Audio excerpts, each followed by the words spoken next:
पिंपरी चिंचवडवर अजित पवारांची हुकूमत चालते हे राजकीय क्षेत्रात कोणीच नाकारत नाही.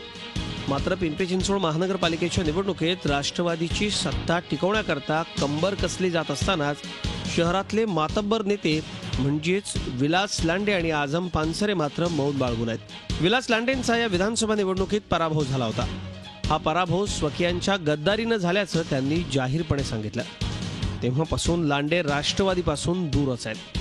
स्वतःच्या ताकदीवर किमान 25 नगरसेवक निवडून आणण्याची लांडेंची क्षमता आहे. काही दिवसांपूर्वी त्यांनी पक्षाच्या मेळाव्याला हजेरी लावली आणि थेट पक्ष सोडण्याचाच इशारा दिला. स्वतःवरती तुमचा विश्वास नाही, तुम्ही पक्षाचे त्या ठिकाणी काय करणार आहात?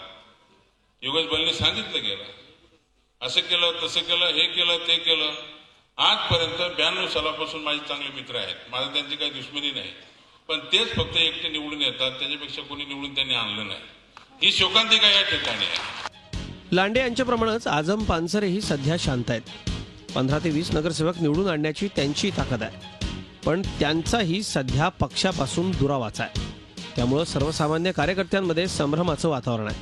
पक्ष मोठा असल्यामुळे लोकांना टेन्शन असतं की मला उद्या तिकीट मिळेल किंवा नाही, या भीतीपोटी इकडे तिकडे जाण्याचं टेन्शन असल्यामुळे ते लोक जातात. आणि प्रत्येक व्यक्तीने हे लक्ष ठेवावं, आपण कोणत्या पक्षामध्ये होतो, आपल्याला काय काय पदं मिळाली, आणि हे सगळ्या गोष्टीचा सारासार विचार करता मग घाबरावं. आतापर्यंत अजित पवारांच्या शब्दाबाहेर कोणीच नव्हतं.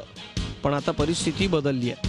राष्ट्रवादी शहरात ताकदवान आहे हे खरं असलं तरी स्थानिक सुभेदार पक्षापासून दूर जाणं अजित पवारांना परवडणार नाही.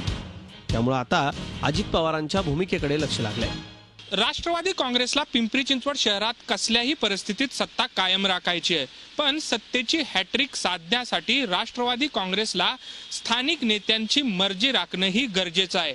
सध्या तरी विलास लांडे आणि आझम पानसरे कमालीचे नाराज आहेत आणि ते पक्षापासून दूरच आहेत. यातून अजित पवार मार्ग कसा काढतात हे पाहणं आता औत्सुक्याचं ठरणार आहे. व्हिडिओ जर्नलिस्ट कृष्णा पांचाळसह Kailaspuri, Zee media, Pimpri Chinchwad. Zee 24 तास रहा एक पाऊल पुढे.